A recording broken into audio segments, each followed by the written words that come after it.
want you to do this. I want you to take half the day getting to this grape. And then when you get it, take half the day to get it back to your mouth. We want you to practice this. And he did. And that was how they got him into that character. They turned the fastest man in the world into the slowest man in the world. And us kids, we hated him. We just hated this guy. We'd see him on screen. We said, oh my God, here he goes again. The adults hated him too. Everybody, but he, in the South, there's legal segregation. In the North, there was de facto segregation. Legal segregation by law, de facto segregation by fact. So white people didn't know African Americans or black people. We were called Negroes then. And that was who they saw. And it's reinforced all of the racist stereotypes that they believed beforehand.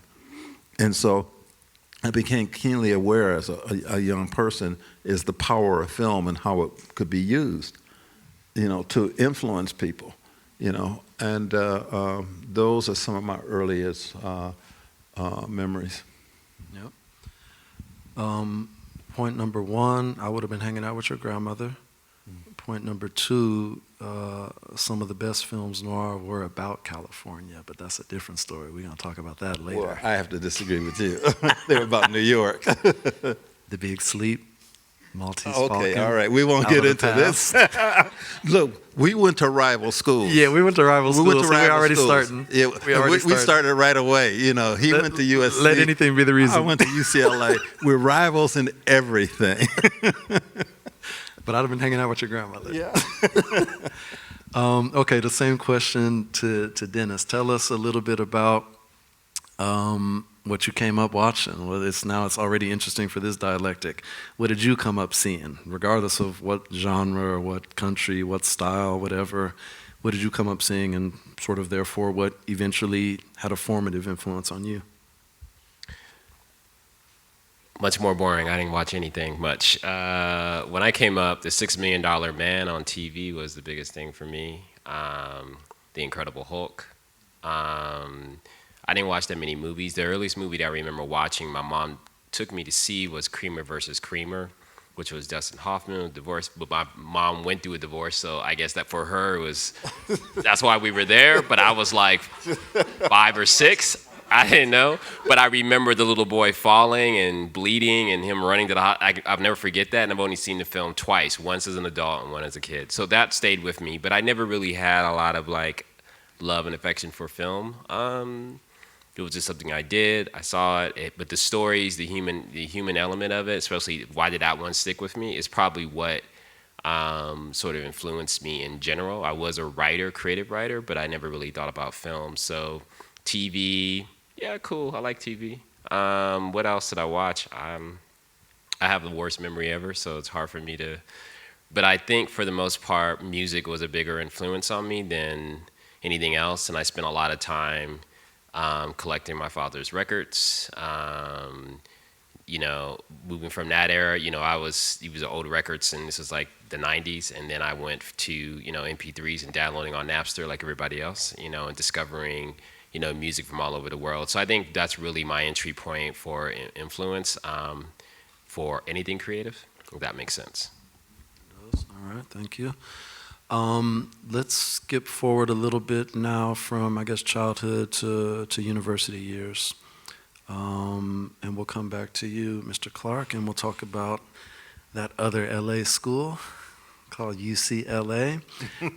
You said something interesting last night. I don't know if hopefully this conversation will be a little bit more distinct, or I should say different from what you heard last night, but if those of you who were at Museum Brauntorst last night, we might cover some of the same ground briefly, so please be patient with us.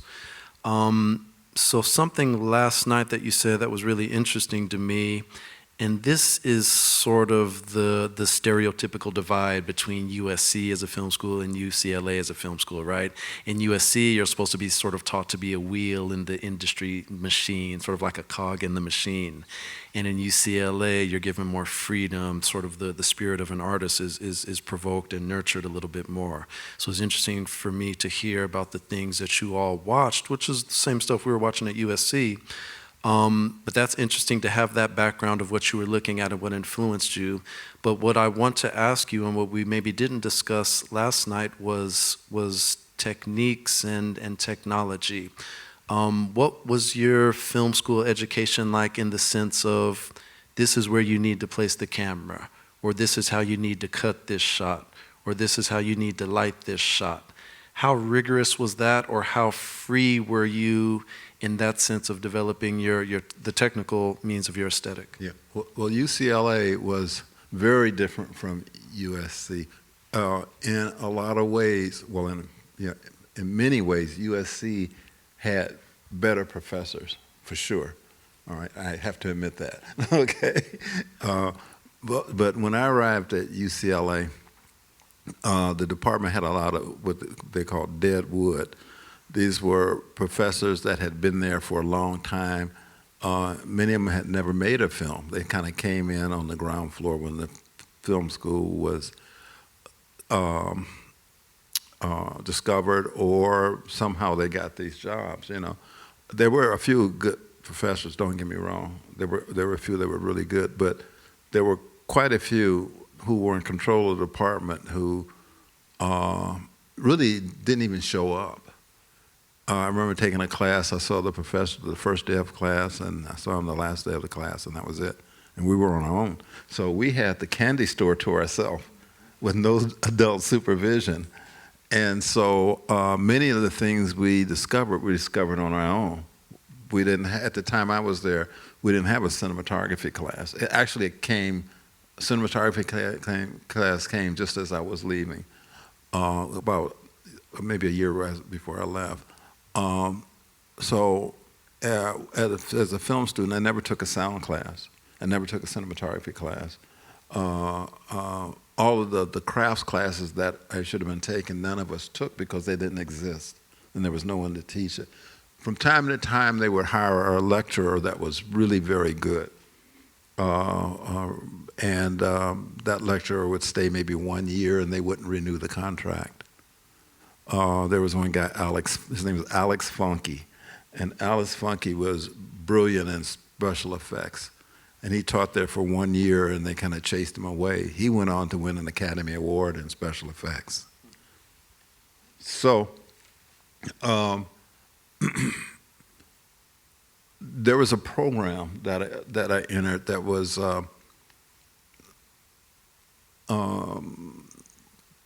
part of a program that Charles Burnett was in. The history of UCLA was that it was we basically desegregated UCLA's film school because it was a mirror of the film industry. So the year before I came, they set up a program called Medium Urban Crisis. We all called it MUC. And the first black students came in then, and Charles Burnett came in just a year before me, and Richard Wells, some other people. Then the next year they expanded it to be called ethno-communications. And in ethno-communications, African Americans, Latinos, Native Americans, and Asians came in. Those were the four groups that came in.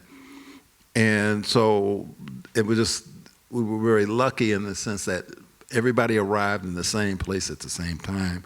And so we had a hell of a group of people together that actually after film school went on and did some really amazing stuff, and actually did a lot of amazing stuff when we were actually in film school. So we didn't have a lot of supervision, so we were making feature films. They said, well, make a 10-minute film, a 5-minute film without sound. So my first 5-minute film was 60 minutes with sound everywhere. When they saw it, they didn't particularly like it, but the film was frankly so good they couldn't say anything about it. And then we started making feature films. And we drove them nuts. They hated our guts, but after we graduated, then they liked us. And they would tell all the students, why aren't you like our other students? They were so great, But we literally fought our way through UCLA. I remember once, a little bit like my uncle, I was going to beat up one of the professors. And the reason was that I made a film, and he wanted to report me to the House Un-American Activities Committee. because of the content of the film. And so I had him in a corner, and the only reason I didn't beat him up was because Haile Greenman wanted to beat him up too, and we were fighting over who was going to beat him up. And he kind of escaped, you know. So we kind of fought our way through. You know, we encountered a lot of resistance. I remember Sylvia Lopez made a film, and her film was all in Spanish. And so she showed it, and they were really angry because it was all in Spanish. And she said, well, my film is for my community, and they speak Spanish, you know. But we were making films for our community, and that was the most important thing. So when I first got to UCLA, I promised myself I had one foot in UCLA, the other foot in my community. So there was one African-American professor there, Alicel Taylor. He came to us, by the way, he lived in Germany, and he came to teach at UCLA, and after he retired, he came back to Germany. He died here in Germany. And he was the one that introduced us to the Cinema Novo. He introduced to Latin American cinema, Blood of the Condor and all those films. He introduced us to Japanese cinema. He introduced us to African cinema. And so that became the basis of our thinking. So it wasn't not necessarily the crafts class that told us where to put the lights or any of that. It was watching all these films. Now, when I first got there, the first semester, I decided I would start a film workshop in South Central LA, 87 Vermont, at the old Balboa Theater. It was an old theater that was huge, seated about 500 people, and we were able to rent it out for like $1 a month. And the reason was the person who owned it didn't want it to be condemned, so if we were there, it wouldn't be condemned. And it was called Pasla. I don't know if you remember Pasla. It was probably a little bit before your time. And so I had a film workshop there, and I started teaching people in the community how to do sound, how to do cinematography. And so basically I trained my crew. So I didn't use almost no UCLA students except for Charles Burnett and my peers in my class. That were so when you see passing through, it was made by a crew that was 20, 21, 22. They were all very young. Did Bush Mama show you that? I don't think so. It did. How many saw Bush Mama? Anyways, Bush Mama, the sound person on Bush Mama was a 13-year-old girl. 13. And people in the industry... No child labor thing about that? Pardon? No child labor laws back then? Child labor laws, no?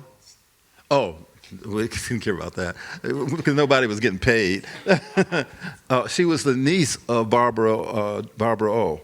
And Barbara O was in one of the star of Bush Mama, and that's how we discovered she wanted to learn film. So we taught her how to do the recorder, and people who didn't know she was 13 in Hollywood, the studios wanted to hire her, and they found out she was 13. You know, so anyway, what she wanted to do really in life was to be a doctor. You know, but she was a brilliant kid. You know, so she did the sound for Bush Mama. Our crews came from the community, and the person who shot Passing Through, Roderick Young, he was like, I was 26, and all my crew, they were 20, 21. They used to call me the old man, because they were in their 20s, I was 26. They were the ones that we talked about film and lighting and stuff like, and we kind of learned that on our own, you know, through trial and error and all that. Okay. Maybe let's open the question up a little bit more for you. Still staying with film schools for the moment, and education and technique. You went to Loyola Marymount, another great university in Los Angeles, and you went there to study music and engineering, audio recording, music recording, so not necessarily film. You were taking film classes. You were inspired by some film classes. I don't know. Does that mean you were taking theory and history classes or practical space classes? Literally, it was just an intro to film class on Super 8. Okay. Yeah. So there's a whole class of people that feel, you know, you don't need to go to film school to make a film. The best way to learn is by making it. And there's obviously a whole class of people that say, no, you need an education, you need to go through the system, you need professors. And then there's also another class of people that, I guess where we're from, we would call them maybe haters, that would sort of be like, well, if you didn't, do this, why do you have the right to make a film if you didn't pass through this fire I passed through, or sort of do this pattern I did? So how do you feel about education, particularly in film? We're still staying with cinema, and its usefulness or not in terms of technique, in terms of getting work done. What worked for you? What made sense for you in the path that you went toward making your work? Well, I think it depends on who you are. I don't think there's a right or wrong answer. I think that film school or any school allows you to discover yourself and take your time instead of being thrown out into the real world. So that's really key if that's what you need. But I think I came up at a time, and I have a good example of this. I came up at a time when So I went to school at a time when it was the transition from film to digital. So I was right on the cusp. I started off Super 8. I shot my first film on 16, or my real short film on 16, and I was editing on flatbeds and your little Super 8. And then a year later, it was suddenly Media 100. Was what we were learning how to edit digitally, and that was the new thing. So I was sort of on the cusp of both sides. And then video cameras, we'd use video cameras the next year.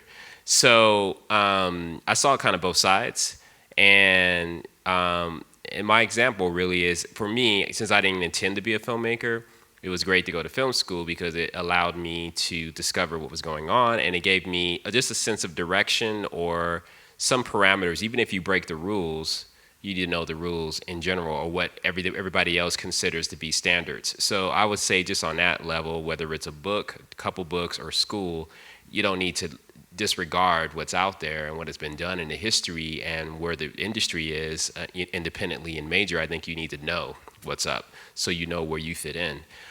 So education can be great on that. At the same time, two examples that I do have is our running streaming platform independent company, where my first employee was a young woman. At the time, she was 26 when I hired her. She didn't know anything about, she was in education and sociology, she didn't know anything about film, but she was watching our series on YouTube and was a fan and came to just intern, and then was naturally, I guess she always had a creative bone in her, and naturally just was really good at directing and editing and writing, never had the experience before. But because she was around us and was trained by us and inspired and being there, and then actually had to apply it and do stuff, that was film school for her. So she quit last year. I didn't want her to go, but she said she wanted to go to grad school for film. So we gave her a recommendation, blah, blah, blah. But I was telling her, film school's right here. But for her, she just felt like I wanted to get more into theory, criticism, all those things. But I think she really wanted to take a break from life, and wanted to just be all school. And I think those are compelling reasons to do school. I don't think there's any reason not to do school. It just really depends on who you are, and at the same time where you're at in life.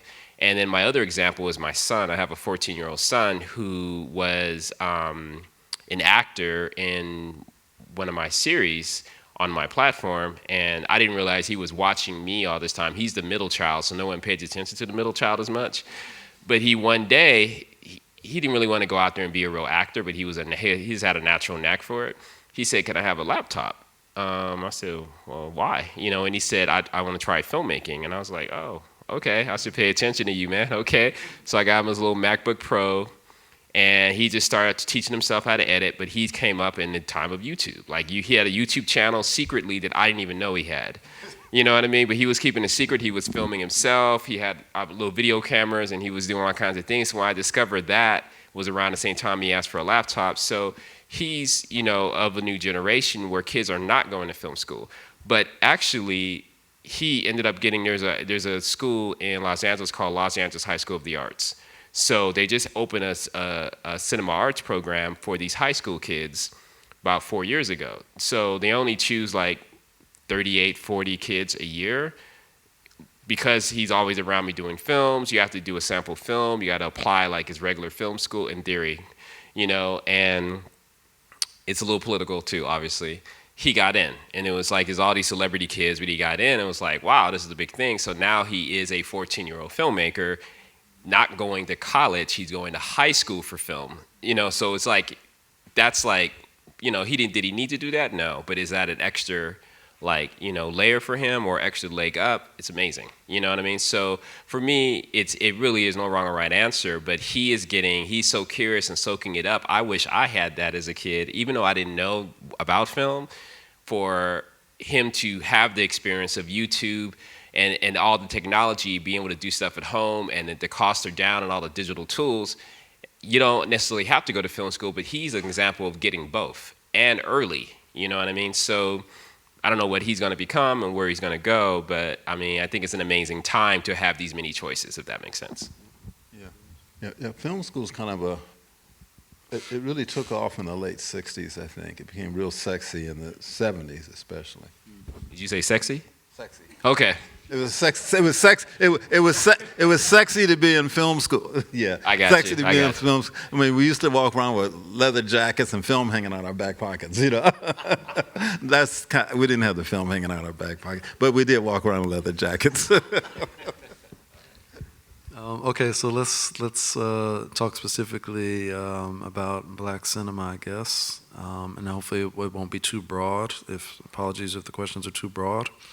Again, starting with your generation and the time that you came up, which for most people would be known as the era of blaxploitation, as sort of their first reference point when they talk about black cinema at that time, but also you guys sort of defined that era with some of these early works that were coming out in the 70s and also the early 1980s.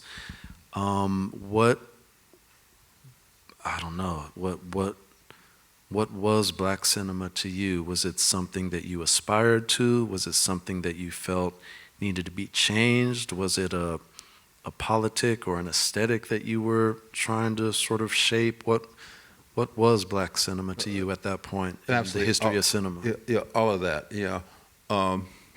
Because, we're all socialized the same way. And when we started looking at films from Brazil, the Cinema Nova, we got an idea of where we could go with it, It wasn't Hollywood. We started looking at the African films, made for very little money. We got an idea. We also looked at Italian neorealist films, to see where we could go,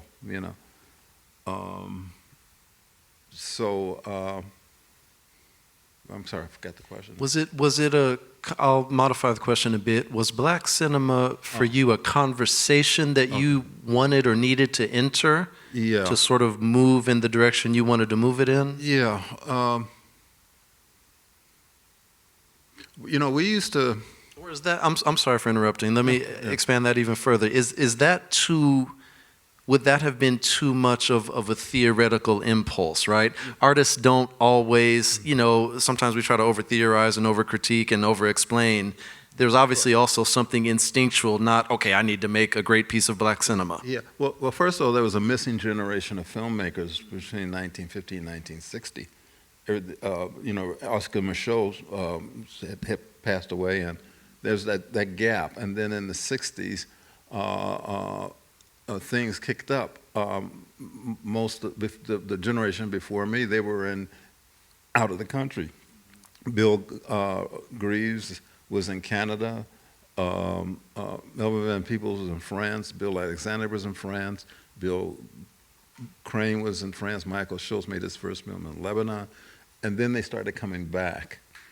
And then Melvin Van Peebles made that film, which I don't particularly care for, but he made it, and it was popular because the black protagonist lived in the end. So the first time we saw the protagonist, a black protagonist, actually lived through the film, and he was the hero. So regardless of how bad the film was, people went to see it just because of that. And then Shaft came out around the same time, but we we're not interested in Hollywood. It wasn't even part of the conversation. You know, it was something that we didn't think about. We found ourselves in the same place at the same time with some really interesting people. Bob Nakamura, Eddie Wong, the Asian group, and Montezuma Esparza, and the Latin American group, who became a producer and produced films with Robert Redford and Greg Nava, who made some incredible feature films. And so we were there, and we started talking about cinema, what was possible, you know. And we were also in the community at the same time, at the film workshop. And we had heated discussions about black film and what was possible, what we could do. You know, really big arguments about black aesthetics. You know, you'd think we were arguing about money or something.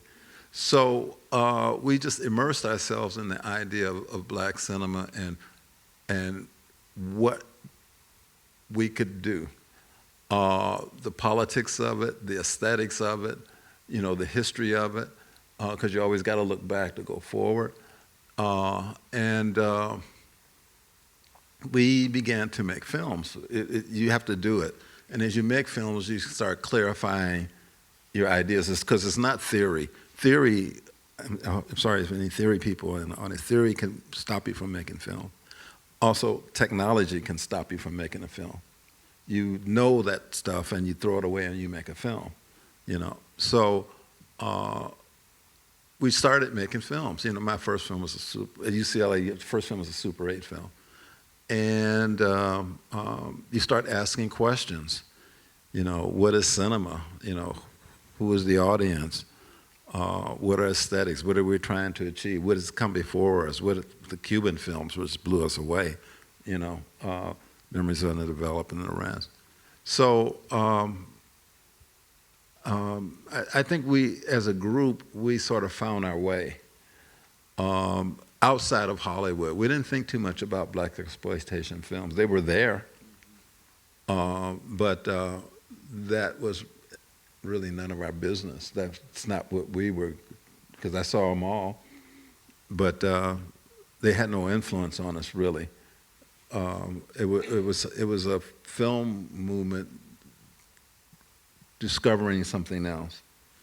You know, and so Charles Barnett had his own creative process. Haile Greenman had his own creative process. I had my own creative process. Bill Caldwell had his own creative process. Julie Dash had her own creative process. Ellie Lee Larkin had her own creative process. Stormy Daniels had her own creative process, you know. So we all had our own creative process, but we talked about it and supported each other. Really supported each other. And at the same time, really getting a lot of support from the community and talking about film with people who were not in film school, who were interested in film. Roderick Young, for example, went on to shoot the majority of Wattstacks, and he started out in the film workshop. Then he went on to shoot the Muhammad Ali-George Foreman fight when we were Kings. You know, and he came out of a film workshop and not out of, he was a great cinematographer.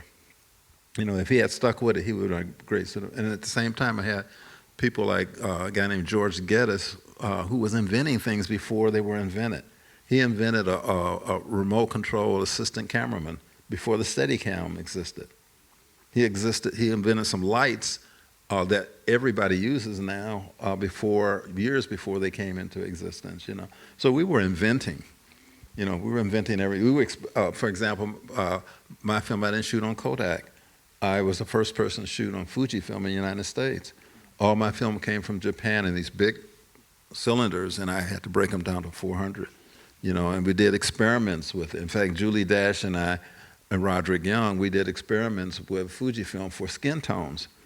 And we did all kinds of things, scientific experimentation, you know, to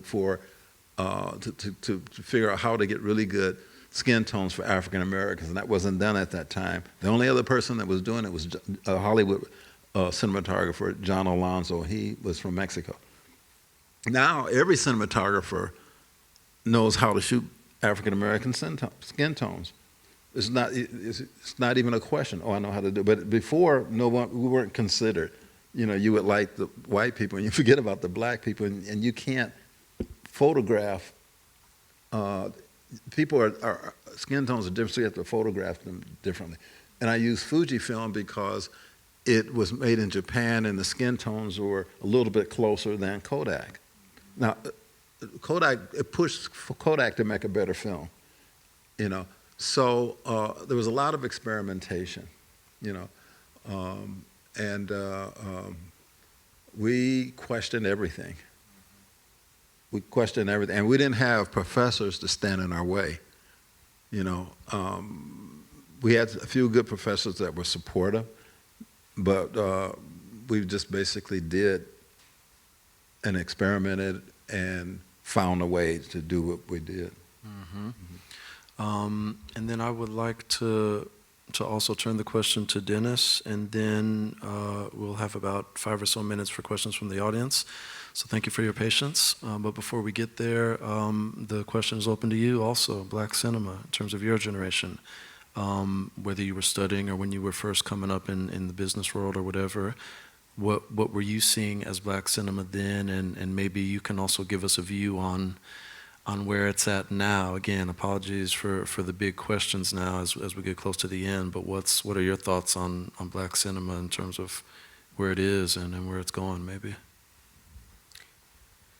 Well, I didn't have the rich film history as Larry, the same as Larry, and I'm listening to him, and he was putting down black quotation films. And for me, that was a big thing. For my generation, I was like, that's finally Black people that are doing something. But I missed the whole, sort of an end. I didn't really discover blaxploitation until I was in college. Number one. Number two, I didn't even discover, LA Rebellion, UCLA filmmakers, and independent filmmakers in general until after college. I had no idea. I don't know that was taught to us, and I didn't have the friends or the associates to kind of expose me to these things.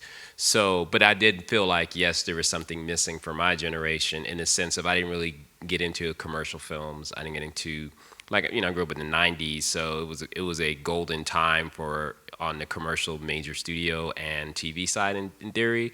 But it always felt very corny to me, and that was my meter, was corniness. And it was like, so my entry or my perspective on Black cinema was just like, we need to be doing something different. So with the lack of this history and just sort of having a rebellious nature towards the major Hollywood studios and networks, I just was like, I just want to do my thing and have something that felt more authentic.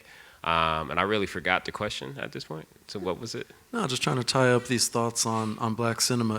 Let me modify the question a little bit, because you're both now talking about a lack and a need, and there's not enough Black filmmakers, but we're having some success.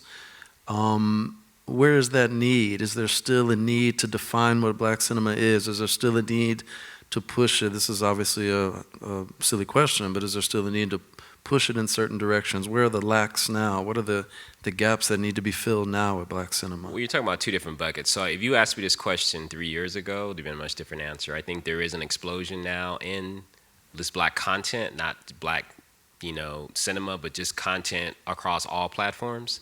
The door has been open after Black Panther, after Oscar So White, all those things, it just exploded. And so there's a lot of talented people that were sort of trying to figure out how to peek in, but not that many people were getting the opportunity or were able to find their way to break through. So now it's like a trend. For however long that trend happens or lasts, it's a great thing.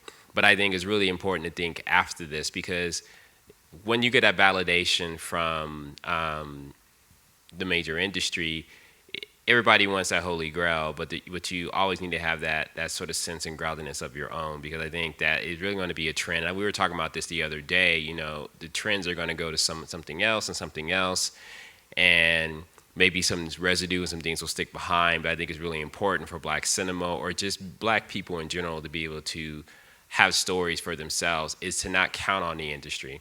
And the independent streak is always important, because that's something that we own. So I think in general, we'll see where this ride takes us, But for me specifically, or importantly, I believe in owning your own content. It's very important to me.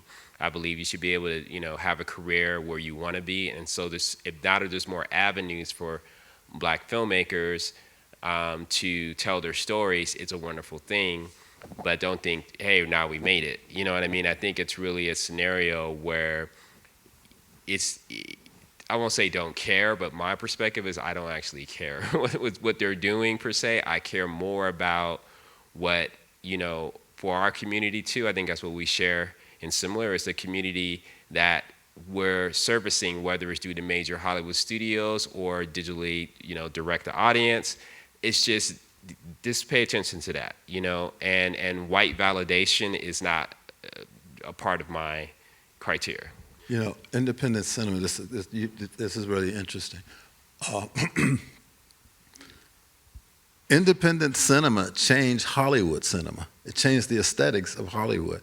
And just backtrack a little bit about independent cinema. So the LA Rebellion and the films that were being made in New York at the same time by New York filmmakers, that was part of the independent movement. And I need to talk about Sandra Schulberg at this time. Sandra Schulberg was the one that started the independent feature project. She was the one that brought all independent filmmakers together in America. And it wasn't just LA people. In fact, there were very few LA people. She brought regions together. So she brought independent filmmakers together from Appalachia. She brought the tribes together. So Larry Littlebird, the Native American independent filmmakers, and we all met in New York, and I believe it was 1980. She brought filmmakers from Colorado. She brought filmmakers from Alaska. She brought filmmakers from all over the country, independent filmmakers.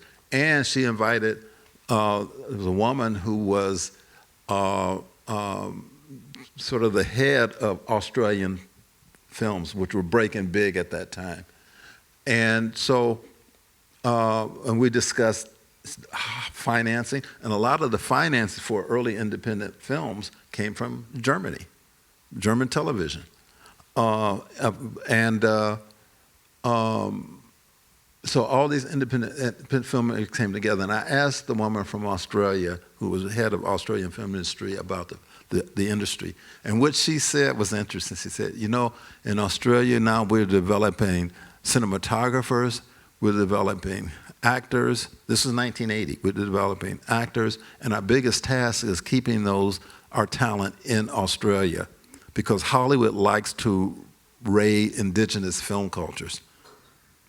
They did that here in Germany when they brought all the German filmmakers to Hollywood, and they brought all the Australian actors and cinematographers to Hollywood. So there's so many Australians now working in the industry, who were developed in Australia.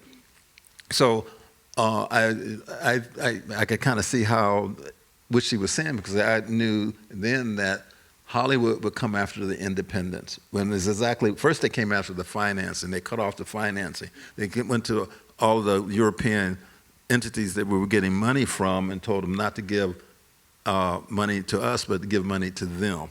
All right. Then every studio in LA set up an office of independent cinema. Then there's Robert Redford. Also, we can't forget Robert Redford and what he did for independent cinema. So Sandra Schulberg and Robert Redford were the prime movers behind independent cinema that reshaped Hollywood. And the third component was the movie brass: Francis Coppola, Steven Spielberg, Scorsese, and George Lucas. And also the Vietnam War. All these things came together the same. The Vietnam War, people were tired of Hollywood films. Hollywood was losing money left and right. And then there was a really stupid movie that came out called Easy Rider. Easy Rider was made for a nickel. And everybody went to see If you saw Easy Rider now, you probably, how many seen Easy Rider? Yeah, and it was made for nothing. And everybody went to see Easy Rider. It made a lot of money because people were tired of watching these old Robert Goulet movies, and Hollywood realized that, by God, we got to change. So that's when they brought in Francis Coppola. They brought in Lucas. They brought in Scorsese. How many have Film seen, school generation. How many have seen Boxcar Bertha? It's a horrible film. It's so messed up. That was Scorsese's first film. You got to start somewhere.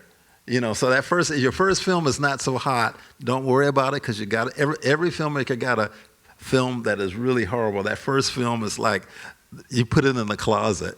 Someone should have a film festival of great directors' first film. Yeah, it would be very inspiring. So what happened was the independent movement changed Hollywood, the way and the content that came out of Hollywood. Okay, not to cut the conversation too short, but we're running out of time, but I want to make sure the audience has an opportunity to participate. So if we could please maybe just have 2 questions that can be questions, relatively short and not sort of longer thoughts. I think we maybe can squeeze in 2 questions. If anyone feels... Yes, please.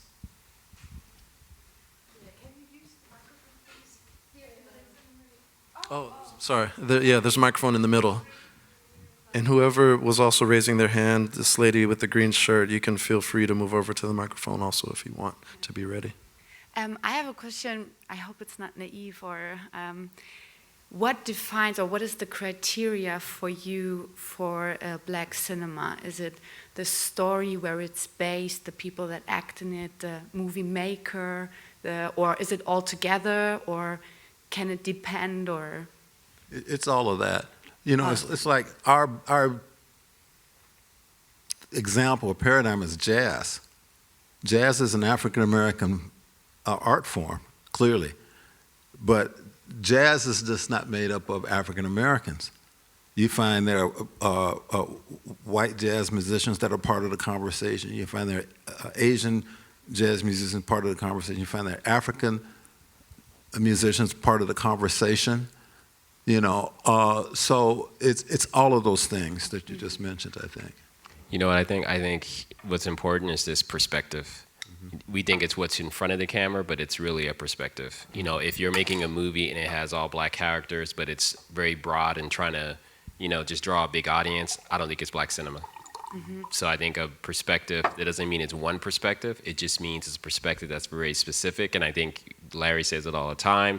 It's for the community. If you're looking for that particular group, black people, to talk to them, doesn't mean other people cannot join in, which this is a conversation Larry was just having. People can't see that, but it's really, instead of thinking broad, being very specific to at least a portion of the audience or the audience in general of the black community. That's what black cinema is to me, at least.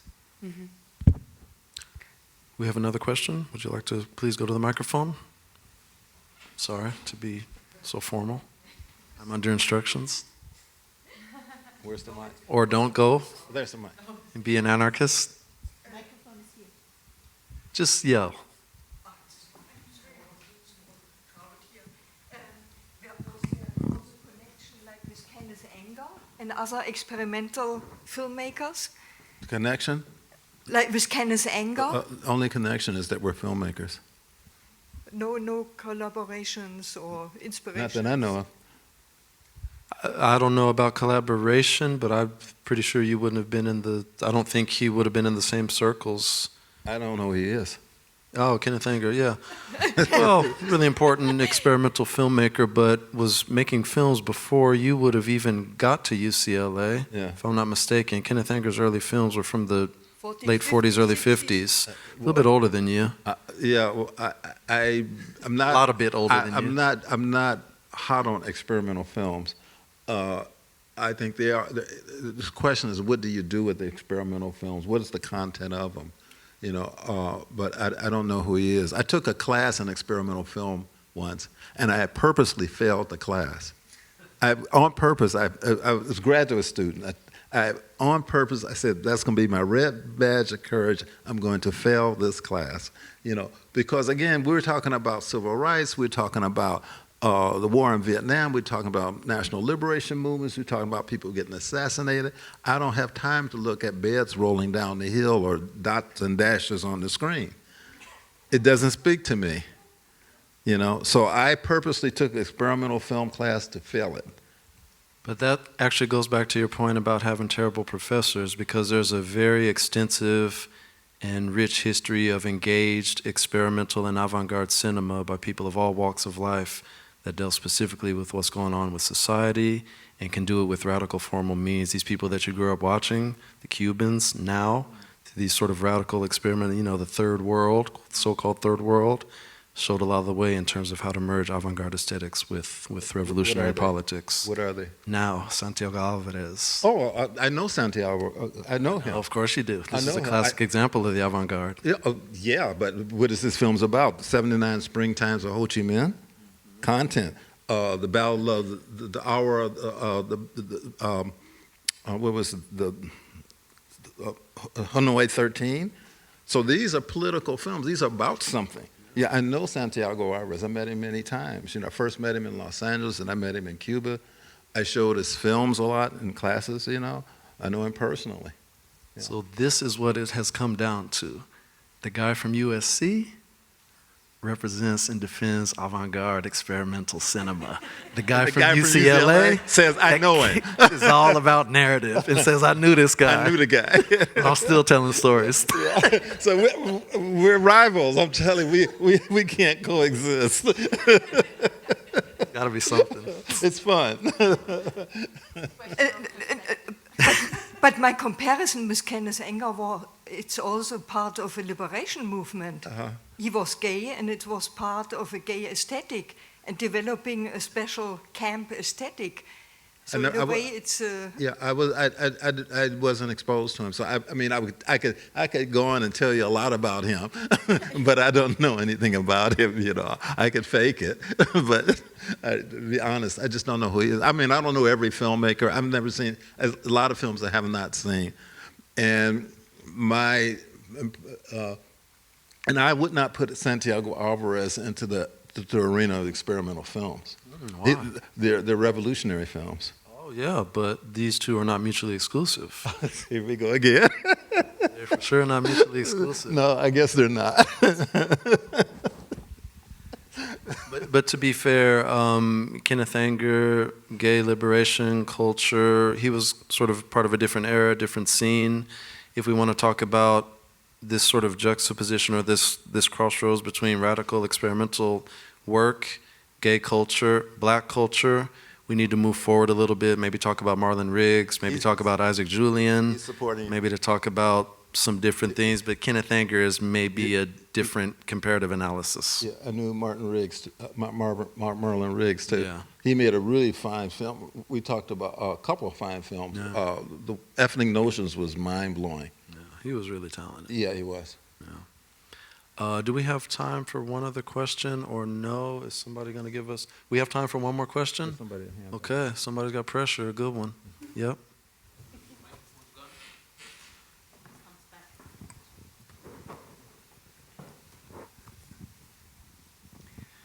Very superficial question. Out of the last 10 years, what would you say, out of your perspective, are the 5 most influential and important films?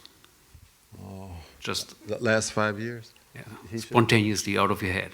He should answer that. You should answer. I'm ashamed to say that I hardly watch films, to be honest. Well, that's why I wanted you to answer it. I've been in the digital world for a very long time, and so, you know, outside of my film, I don't know. That sounds horrible. But I don't know, I have a horrible memory, but I did want to say one thing. I didn't mention this, but I loved Sweetback. I loved it.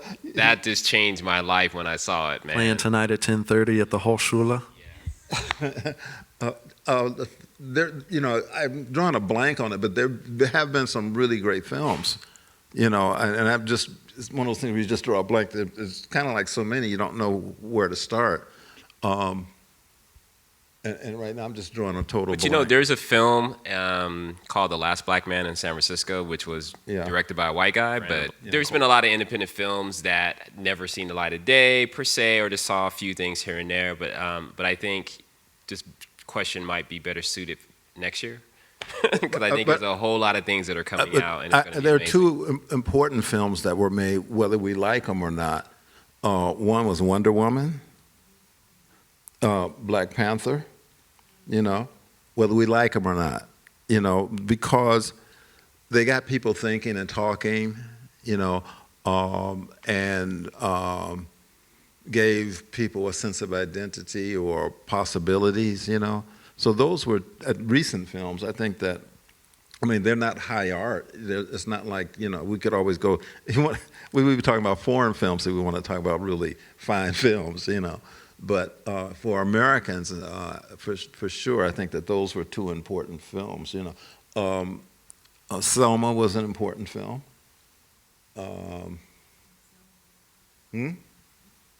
Yeah, Selma was a very important film. It would take a while for my brain to upload the films. And I would also encourage you to follow up on that question, again, to sort of to hit this ironic split and divide. Look beyond the multiplex, and certainly also look beyond feature-length narrative cinema. In my opinion, the greatest black filmmaker working today is named Kevin Jerome Everson.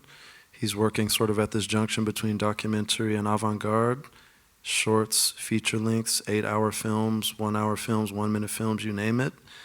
He just had a retrospective at Centre Pompidou, and he's a real maestro. And for women, I would recommend Colleen Smith, your dear comrade from the west side of Los Angeles. My student. She's your student. I know her too. She's really important. Colleen Smith is the woman, and the first name before that was Kevin Jerome Everson. And they both have actually moved more decisively into the art world. Colleen specifically because she felt that she was freer, and she felt that she, just like AJ said last night, she didn't have to explain herself, and she can make work.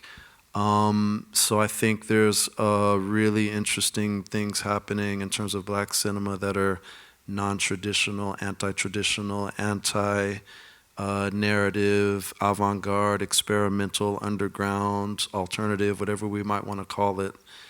Pay attention to that, because that does need some attention. Yeah, Colleen's really interesting. August Coppola, Francis Coppola's brother, hired me to teach at San Francisco State, and she was in my first class, my first cinematography class.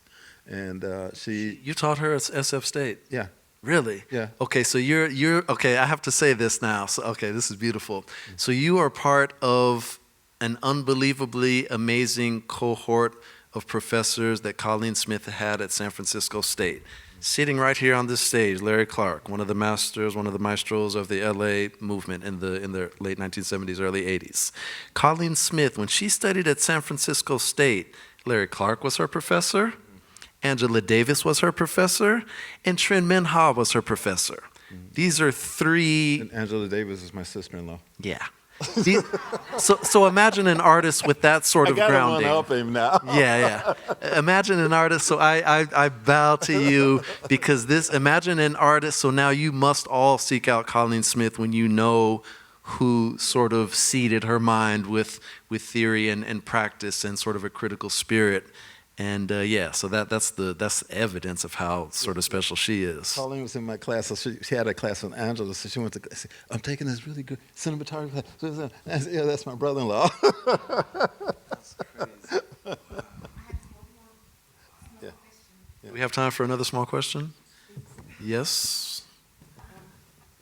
How about Raoul Peck? Raoul Peck's film, I'm Not Your Negro. How was the reception of it? I think in the States? Raoul, well, I think he's brilliant, you know, and I thought it was a very good reception, you know. I think the guy is brilliant, you know. With all these retrospectives, you start meeting people. He was, I was telling you, I met Bill Gunn in Paris. I met Kathleen Collins in Paris, you know, not in the United States, but I met Raoul Peck also in Paris, you know, because that's kind of was like the center of it. But I think the guy's brilliant, and that film started a lot of conversation. Yeah, it did. Yeah. Oh, Yeah.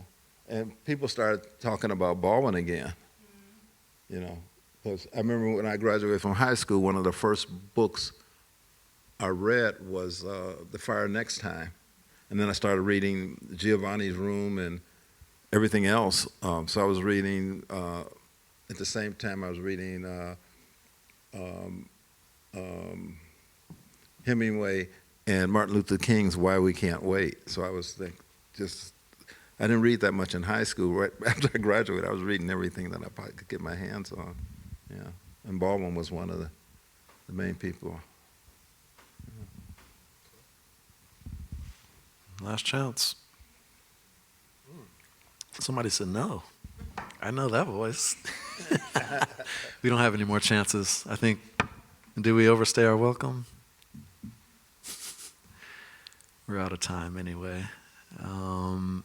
Okay, no, it was fun. It was really cool. I appreciate you guys for being open to all the questions.